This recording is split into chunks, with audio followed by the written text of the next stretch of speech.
I felt like heat move through my body. And I could start to feel a tingling in my hands. My experience was going from a doctor telling me I need a liver transplant to I don't need a liver transplant. I did nothing else in that time besides the energy work.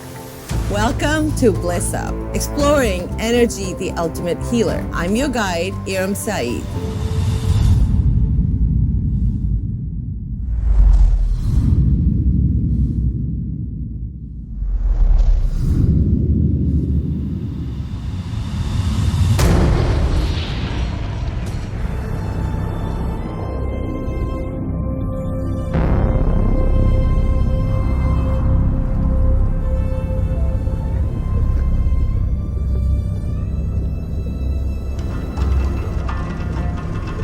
There are as many universes as there are grains of sand. And the winds and waves of spirit shift and shape the deep silences of the multiverses into the most beautiful music from which creations emerge. And you and I are there, and we're together here and now. We are here at the beginning. Do you remember before the beginning? There was a word resting in the vast silence, and the word was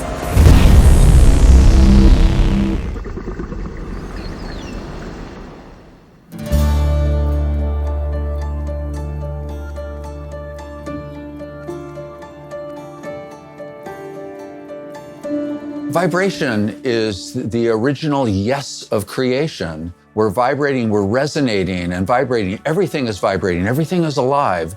We are beings of light. In the shamanic world, we call it the rainbow body. And we say about the rainbow body that everyone has one. And if you see the rainbow body or you have a sense for it, it's not an aura. It is actually a field of light that's generated by your physical structure, by your collagen, by your connective tissue, by everything that's lattice-shaped within you. It's called the biophotonic field. And this biophotonic field, so biophotons means body-based light. It is as ancient as sunlight because the earliest healing modalities had to do with bringing light into the human form, bringing light into and using light, both white light, the sunlight that we consider, and starlight and moonlight, and what we call black light. Black light being an energy that's present that we call it black because we don't see it. It's also called dark energy in the field of physics now. Dark energy, astrophysics, dark energy and dark matter are whole areas that are just being brought forward, just like the idea of energy healing. So much is being brought forward that is the ancient teachings. Physics is called the mother of all sciences, and mathematics is called the mother of all languages. So if we have to understand the upcoming sciences or the sciences which are holistic, we have to understand and we have to learn more about metaphysics, we have to learn more about biophysics and quantum physics.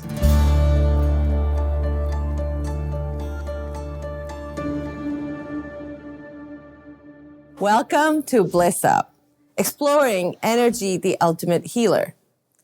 I'm your guide, Iram Saeed. In our time together, we will be exploring a new paradigm in healing that is actually the most ancient form of healing and the most direct and divine form of healing there is. We will be talking with all different kinds of healers from around the world. Women and men that do hands-on healing, remote healing, sound healing, Reiki, quantum touch, EFT, and more. We will follow 4 healers in particular and take you into a healing session with each one so that you can see and feel and hear what an energy healing session can be like. Throughout the series, you will be hearing from all sorts of experts in the energy healing field using the latest scientific information to explain what energy healing is and how we think it works. So are you ready for an amazing journey? Great. Let's start at the beginning. First thing we have to do is understand what kind of energy we're talking about when we say energy healing.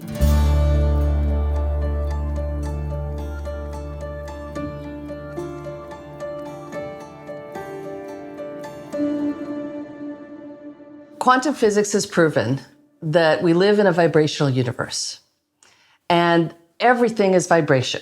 This table is vibration, this cup is vibration. It's molecules that have slowed right down vibrationally to create matter. We are vibration. And energy medicine is a practice, a system, a way of looking at the universe of vibration. What do I think energy is? I think energy is everything. Everything is about energy.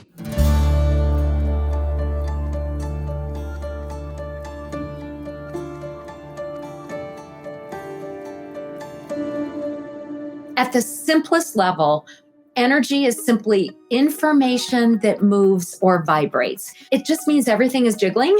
Atoms, molecules, organs, the invisible energies in the air and the water and space. And so everything moves, and everything is what it is because there's data loaded into it that tells a coffee cup to be a coffee cup and a teacup to be a teacup. And so that's all energy is.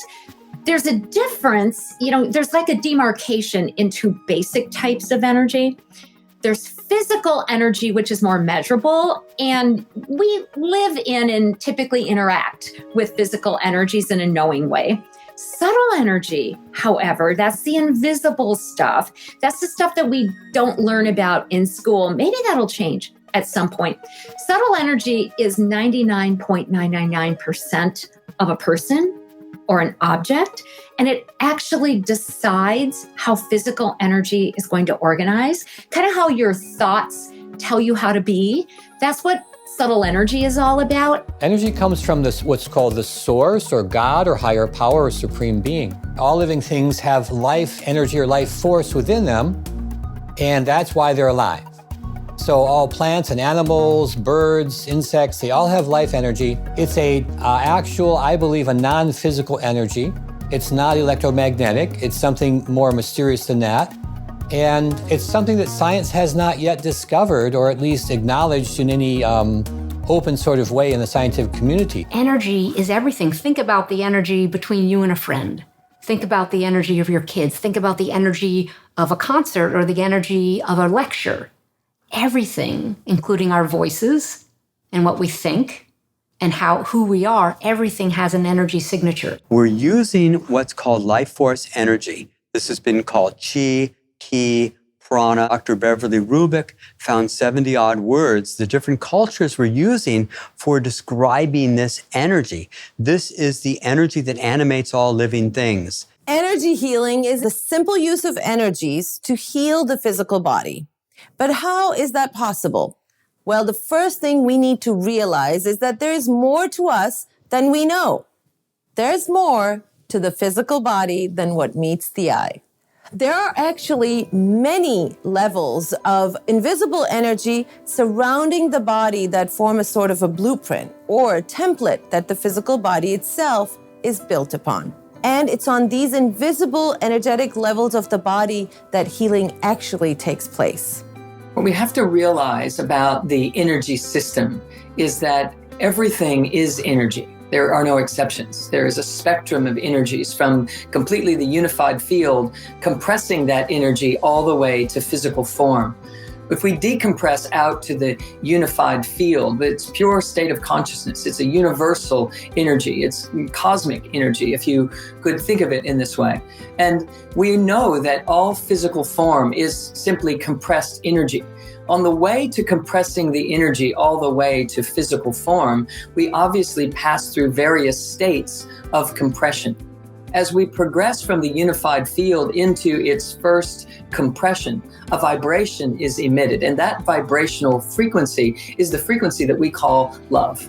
And if you continue to compress the energies, you begin to generate more and more frequencies that are closer and closer toward physical form. We pass through a bandwidth of energy frequencies that we would reference as the mental body.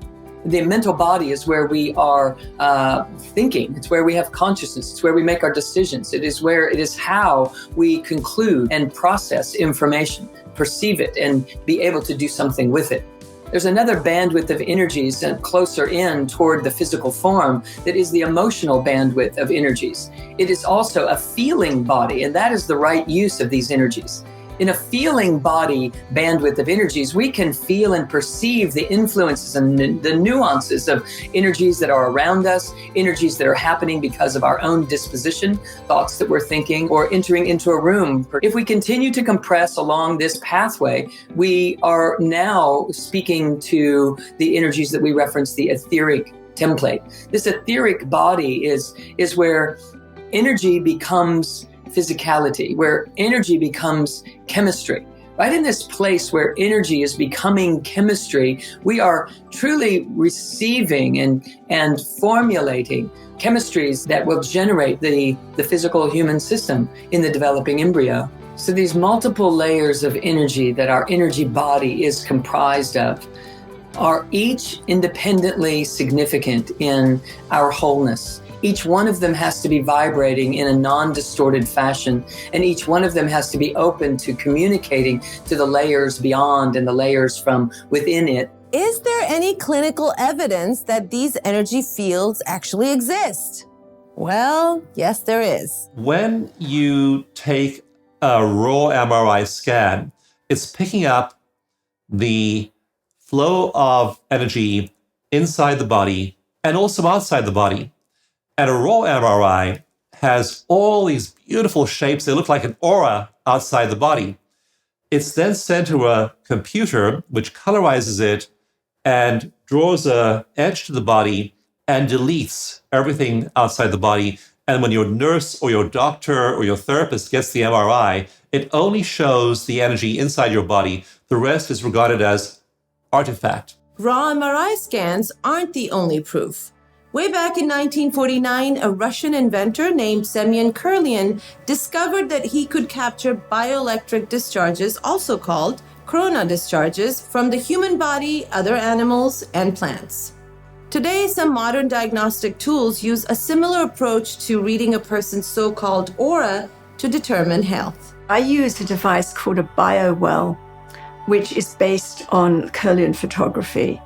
And what happens is you place your finger on a sensor and then you get a very tiny electric shock through your finger, which you can't feel it. And then this shock causes the tissue in your skin to release photons and electrons that then get detected on the sensor where your finger is. And you get an image around the finger, like an aura around the finger. And that is produced by the electrons and photons that your finger is producing. And actually, it's interesting because the number that you're producing and the pattern that they're being produced with has something to do with your health, maybe your autonomic nervous system or your endocrine system, how it's working, because how the electrons and photons can pass through the tissue is depending on what your tissue is like, what is going on. And in most cases, it's very reproducible.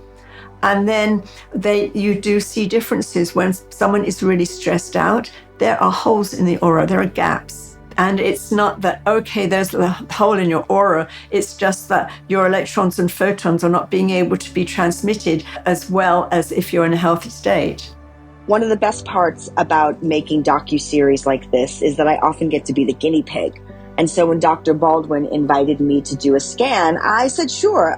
I was a little skeptical, but I went for it. So here are the scans from each of your digits, and you can see that line at the top is nice and vertical. That means that it's all in the good position, so that's correct. And so I'm going to hit Analyze. You can see that you have your image here. So this is obtained from all of those images of your fingers added together. And each part represents a different part of the body. And you can see that it's very nice. It's kind of coming out radially, which is what we want. There are some gaps here. So this gap is corresponding to thyroid gland, throat, larynx. When she did the scan, and it showed up that I was having issues in the area of my thyroid, it made perfect sense because that was actually true. I had been having issues and been seeing a doctor about thyroid issues. She said, well, let's do a quick Reiki session and see what happens. She did the short session.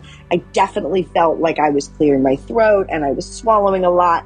And then she redid the scan, and it was amazing to see that just in that short energy healing session, the shift in my scans. It's just a great tool. It's a great tool to have. What an awesome, instead of doctors spending weeks and months blood testing and figuring it out, 9 times out of 10, I mean, they might not just use this, but if they had this, how much faster medicine would be. It's also possible to see the evidence of energy healing by studying the brainwave outputs of clients undergoing energy healing.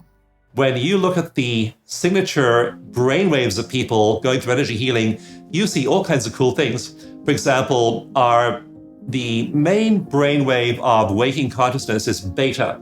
It's between 12 and 30 cycles per second is the speed at which neurons are firing in the brain. So you have ordinary beta. Then if people go into panic or anxiety, they have huge beta. And you can literally watch somebody hooked up to an EEG having a panic attack, and their beta flares way out in both the left and right hemisphere. Other beneficial brainwaves like alpha and gamma and theta and delta almost disappear as the brain is consumed by anxiety. We then give them an energy therapy treatment, and what we see is that beta shrinks, and then these beneficial waves like alpha and theta and delta expand. And it's just remarkable. That can happen in just a few seconds. So the entire brain is changing its function when we apply energy therapies. To understand how energy healing works, first, we have to understand the mechanics of disease. Western medicine tends to focus on symptoms, the back pain, the headaches, the fatigue, the cancer, and it focuses on diagnosing, treating symptoms mostly from a biochemical perspective. Only recently has the mainstream embraced nutrition and emotions as being involved in both the creation of disease and its healing. But by coming at disease from an energetic point of view, instead of just the physical, a different understanding of illness arises, and all sorts of options and opportunities for healing the root cause of disease show up. So the energy field has distortions in it, or it does not. And when distortions are there, the physical body has no choice but to respond to the distortion in the energy field.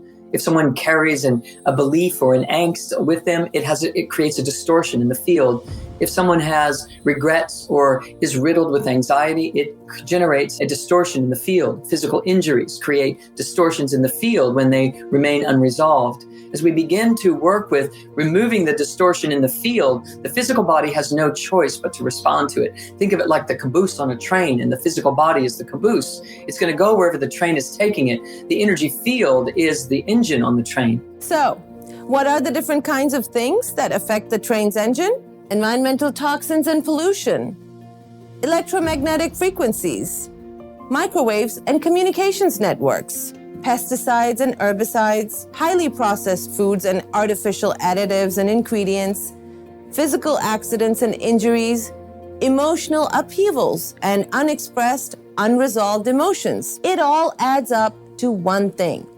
stress.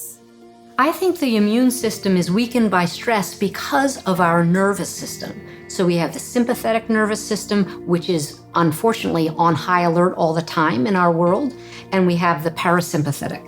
And we're never in parasympathetic anymore. We have the foot on the gas nonstop. If your nervous system is exhausted, your immune system is going to start to fray around the edges. And so will your mood, and so will your attitude, so will your relationships, because you just can't tolerate the load. It's like how they talk about viral load. The stress load is too much for one person to handle if they're not sleeping well, if they're not eating well, if they're not getting downtime and talking to trusted friends or counselors and being able to really offload some of the issues. When they were 50 and 60 years old, had more heart disease, more cancer, more hepatitis, more diabetes, more smoking, more suicide attempts, more and more of all the wrong things. based on that emotional dysregulation that occurs from early childhood trauma and then the sequelae when they become adults.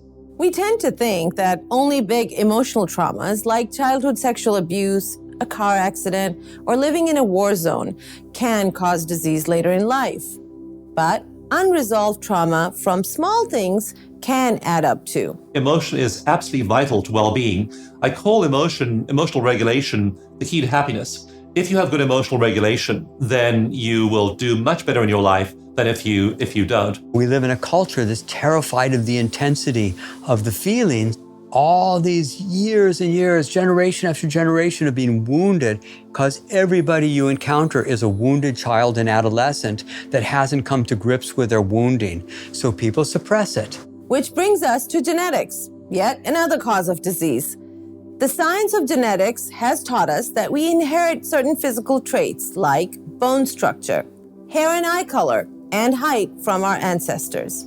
We also inherit susceptibility to certain diseases like cancer and diabetes.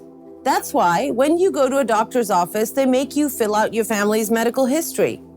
However, a new scientific field called epigenetics reveals that we don't have to express the disease patterns that have been passed down to us. We can create health instead. There's a new science called epigenetics, and people are wondering, is it true? What is this? How does this affect me? It is this idea that our energetic environment is more important than our genetic inheritance. And so what it is pointing toward is what the thoughts that we think are, the beliefs that we have, where we come from in this life has a certain vibrational frequency associated with it. And when we are generating a certain vibrational frequency, our system responds to that. And our genetic inheritance has us activating certain telomeres, certain aspects of the DNA molecule based upon what's been handed down to us. And as we begin to master our ability to understand that our environment has more to say about how that DNA molecule is going to express in our lives than we ever knew before, as we begin to master that, it begins to have a transformative effect on our ability to self-heal and to heal others. Epigenetics and quantum science is showing us today that that isn't so. It isn't necessarily the case. And if we're willing to take on the ability to think and feel and believe and generate a different environment inside this system, we can still walk with a genetic inheritance, but never express the symptoms of a condition that perhaps our parents or their parents or their parents did express. So now we finally come to the heart of the conversation and are ready to talk about energy healing itself and how energy healing actually works. Right up front, I'm going to have to say, we're not exactly sure what the exact mechanism of healing really is. We know that there are energy blocks and distortions in the body's energy field that cause disease. We know that these distortions can be cleared and that the body heals accordingly. But how does the healing actually happen? How does the healer heal? There is a coherence that begins to be established here when the sensory system is picking up on the fact that this healing energy is being accentuated. Healing happens in that body. Messages are sent to the nervous system that say we're in more of a healing environment than we were just a moment before. And the automatic system of the recipient begins to engage in healing processes itself. And so in this moment, there is a coherence between the intention, the intender, the brain waves of the healer, and what happens as the recipient's brain starts to kick into a methodology or a mode of function that is closer to parasympathetic dominance, where healing and filtering and cleansing can occur versus being stuck in fight or flight. And so this alpha frequency that gets generated in such a beautiful moment that hones us to true nature allows for the facilitation of healing to occur in mass. and the recipient becomes coherent. It flips a switch, opens a trap door inside the nervous system of the recipient that has locked itself into a state of fight or flight. Now that trap door opens as these brains begin to harmonize and the energy systems begin to become one. Healing happens in the body when the signal has arrived that all is well. I don't believe that I heal people. I believe that I create a space for them to heal themselves. That's what I think really optimal energy healing is, which is I'm not doing it. I'm guiding them to a place where they do it. I've experienced as an EFT master, I know what to say and how to direct them, but they're ultimately doing the healing. I'm not healing anyone. I can use it on myself and heal myself, but the client is the one doing the healing. When the signal has arrived that all is well, our bodies actually heal themselves. Wow, how does that happen? Again, we're not exactly sure. But studies show that healers from all traditions, whether they're shamans or sound healers, hands-on healers, or doing another type of healing work, when they're working with a client, they all go into what is called an alpha brainwave state that has a frequency of around 7.8 hertz. This frequency also happens to be the primary wavelength that our planet Earth operates at. Now, if perhaps you're thinking, okay, energy healing is interesting, but there's no way it can be incorporated into mainstream medicine, think again. Some forms of energy healing, such as Reiki, are already being used in thousands of clinics and hospitals all over the world. So what is Reiki? Reiki is a Japanese word made of two parts, rei and ki. The word rei refers to universal mind or higher consciousness, and the word ki has to do with life force. A Reiki practitioner will actually be in the operating room doing Reiki on the person while the operation is taking place. The word biofield is simply the more medically acceptable definition of the aura. During this series, we will be talking a lot about subtle energies and the aura, and you will learn about a number of different healing modalities, such as Reiki, quantum touch, sound healing, EFT, and past life therapy. But no matter how different the technical approach, healing always seems to depend on just a few simple things. Number 1, receptivity on the part of the client. Number 2, a healer who can move into peaceful, coherent brainwave states. And number 3, the intention that healing occur. Intention is a really fascinating thing that's so deeply misunderstood because people think that you have to work on this deep level of intentionality to cause something. If you have the intention to stay on the sidewalk, how often do you question yourself? If you have the intention to walk through the screen door and move it open and close it behind yourself, how difficult is that to accomplish? If you have the intention of sending energy to someone with the purpose of love, you're there. And here's another important point. Healing isn't hard, and it doesn't really depend on you going to a healer or depending on any one healing technique. Anyone can move into this field, this place of openness and connection. Out of those individuals, are they all meant to be energy medicine healers? No. You know, energy medicine healing can happen from the strictest definition. It's, you know, someone like the healers that are on this program that are physically working with the vibrational energy with people.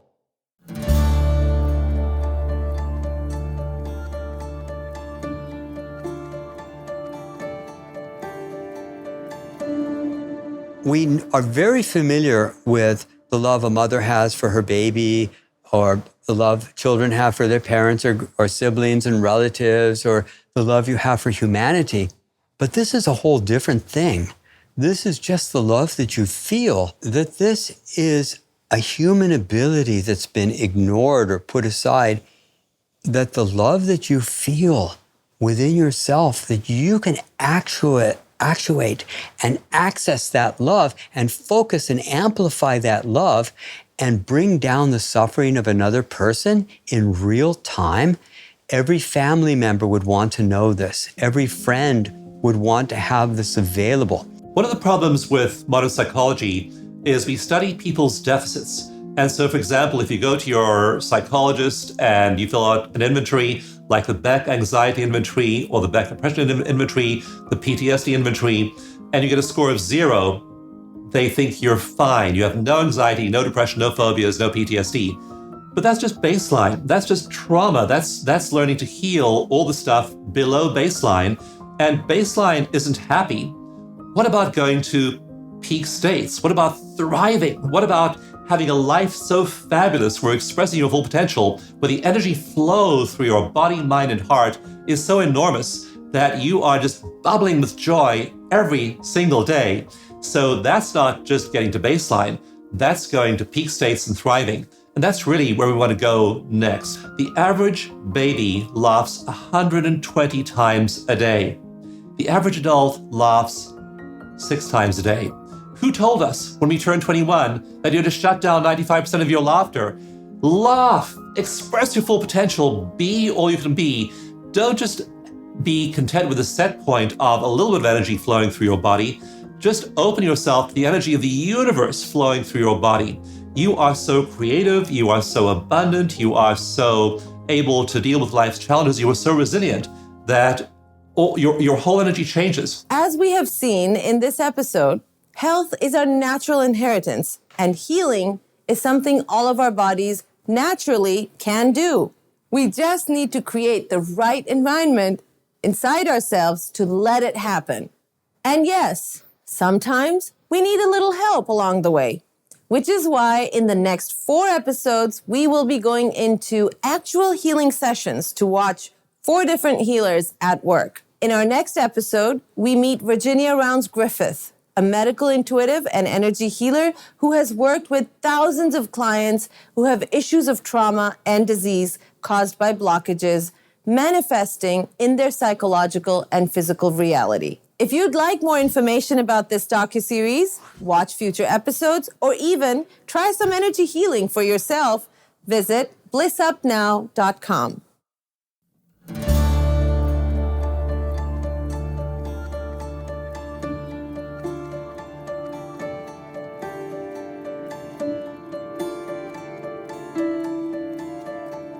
Dance of bringing matter to existence. I find it in the manner of your voice. We'll call upon the ocean for assistance to swallow all our doubts and speed our voice.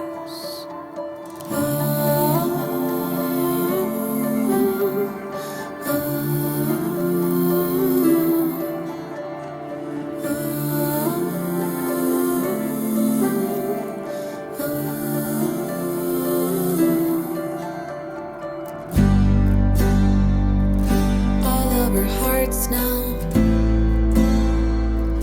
are dancing for the sun. All of this darkness is nothing but the dawn. Dance bringing matter to existence. I find it in the